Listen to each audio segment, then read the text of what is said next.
my team is responsible for maintaining the operating system of a bunch of computers in the fleet of Google. And many of the things that we do are done through Python scripts. For example, we have a script that keeps the computer up to date, that the software is updated every day, and that's written in Python. We also have a script that checks that the computer doesn't have any specific problems, and if there is a problem, raises an alert for the user so that the user can take action.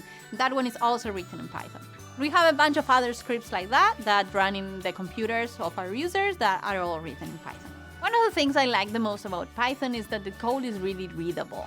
You can give a piece of Python code to someone that doesn't even know how to program, and most of the time they will have at least some idea of what's going on. The other thing I like about Python is that it comes with a lot of modules that do a lot of the things that we want to do already.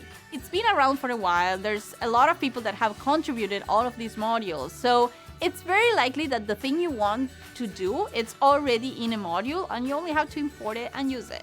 No computer language is perfect.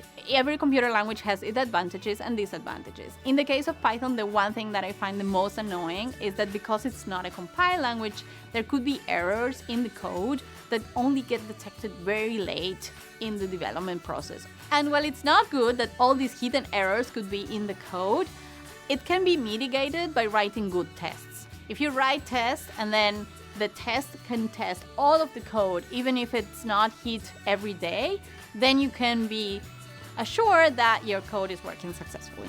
That's why I think Python is great for writing small scripts that are self-contained and not for big software projects that have a lot of infrastructure on them.